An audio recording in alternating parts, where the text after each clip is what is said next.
34 and lost, credit issues galore, looking for a starting point. I'll keep this as short as I can. In my early 20s, I royally screwed up my credit. Just completely irresponsible spending, late payments, no payments, etc. It got so bad that I gave up trying to fix it and was just a cash transaction person. I attempted a couple years ago to start trying to rebuild. I got a car note and it has since been paid off. Then I got a second car and all was good for about a year before I lost my job and was unable to continue payments. I forfeited the car back to the finance company. At this point in my life, I'm really trying to just start the repair process, but I'm lost as to where to start. My credit is in such shambles that I've been denied for a secured credit card, which I didn't even think was possible. I have a decent job, $90,000 a year salary, and have now been at this job for almost a year in a promising field. I don't contribute to my 401k at the moment. The company doesn't match until 12 months in the position, so I'm waiting for that. Any help is greatly appreciated. Thank you for your time. Why did you go get a second car if you were trying to rebuild your finances? I was so excited when I read that you had your first car paid off. I guess you decided you liked the debt because you decided to go get another one. I don't know why. That's crazy. And instead of selling the second car to try to get out of it, you let the bank repossess it instead, which is really just going to ruin your chances of getting a credit card or a mortgage or any type of loan until this falls off your credit report. So if anyone out there is thinking about letting their car get repossessed, it's going to have a major negative impact on your credit score. So you want to avoid that at all costs.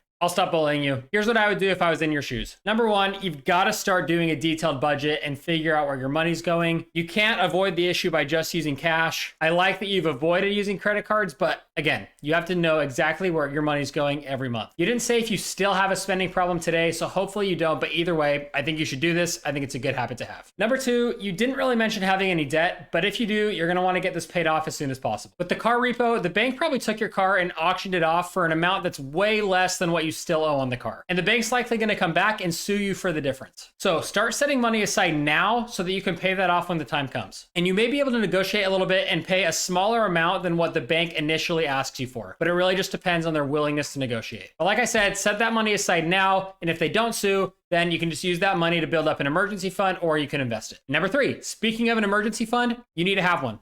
So I would save up an emergency fund of 3 to 6 months worth of expenses. And this is pretty standard, but you'll want to have this in case any emergencies or sudden expenses come up. That way you can just pay it off and you won't have a financial crisis because of it. And now that I'm thinking about it, because of this car repo, just make that 6 months, save up 6 months worth of expenses, and then you can use some of that if the bank comes for the car. Okay, next, once you're out of debt and you have an emergency fund, now it's time to start investing. Waiting until the company match does not make any sense at all. And don't get me wrong, company matches are awesome, but even without one, you alone are still responsible for your retirement savings, and your investing. A company match is just a plus on top of that. I recommend people usually invest 15% of their income towards retirement, but because you're so behind for your age, I would recommend doing at least 20% if you can. Assuming an average rate of return of 8%, assuming you invested 20% of your income every year until age 65, you would have $2.3 million saved for retirement, which adjusted for inflation should give you an annual retirement income of $92,000 a year. But keep in mind, that's assuming no pay increases between now and age 65, which is highly unlikely. And it also doesn't factor in your company match, which might make that amount a little higher. So I hope this gets the point across. Start investing as soon as possible. Don't wait for that company match. Just start now. All right. And eventually you're going to want to start building your credit so that you can potentially purchase a home in the future. You can do this by getting a credit card, charging your monthly expenses to it, and then paying your credit card off in full every month. But there's a couple problems with that. Number one, you're probably not going to be able to get a credit card until that car repo falls off your credit report. And number two, I'm worried about you having a credit card. You've mismanaged them in the past, and that's fine. Credit cards are bad options for a lot of people. There's nothing wrong with that. Be honest with yourself. Be careful. Never get a credit card again if you don't think you can handle it. But if you can't handle it, it's a good way to build your credit. But I wouldn't worry about this step of building your credit too much right now. Instead, I would rather have you focus on getting out of this car repo, any other debt, and getting started on your investing. That's going to be more important. But the good news is that unless you just didn't share it, you don't have a lot of debt right now. So actually, you're probably doing a lot better than you think. But that does not mean that you're doing good enough. And you have a good income. Don't waste it. It's time to buckle down and get serious. Good luck.